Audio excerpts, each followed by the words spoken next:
प्रिय दर्शकों, आइए आज हम सुनते हैं कार्तिक मास में किए गए पवित्र स्नान की कथा।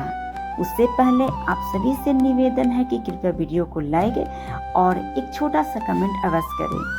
पद्म पुराण के अनुसार जो व्यक्ति पूरे कार्तिक माह में सूर्योदय से पूर्व उठकर नदी अथवा तालाब में स्नान करता है और भगवान विष्णु की पूजा करता है, उनपे भगवान विष्णु की कृपा हमेशा बनी रहती है, उसका जीवन कृतार्थ हो जाता है।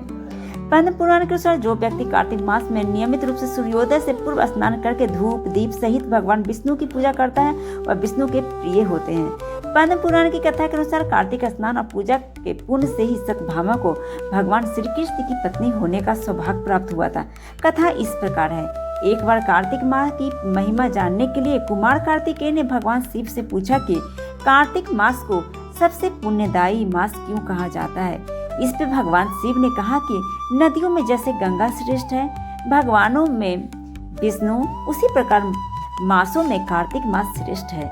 इस माह में भगवान विष्णु जल के अंदर निवास करते हैं, इसलिए इस महीने में नदियों एवं तालाब में स्नान करने से विष्णु भगवान की पूजा और साक्षात्कार का पुण्य प्राप्त होता है। भगवान विष्णु ने जब कृष्ण रूप में अवतार लिया था तब रुक्मिणी और सत्यभामा ने उनकी पटरानी हुई।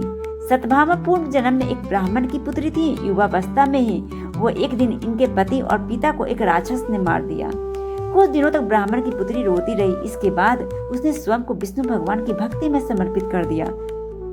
वह सभी एकादशी का व्रत रखती थी और कार्तिक माह में नियमित पूर्वक सूर्योदय से पूर्व स्नान करके भगवान विष्णु और तुलसी की पूजा करती थी। बुढ़ापा आने पर एक दिन जब ब्राह्मण की पुत्री ने कार्तिक स्नान के लिए गंगा में डुबकी लगाई तब बुखार से कांपने लगी और गंगा तट पे उसकी मृत्यु हो गई। उस समय विष्णु लोक से एक विमान आया और ब्राह्मण की पुत्री का दिव्य शरीर विमान में बैठकर विष्णु लोक पहुंच गया।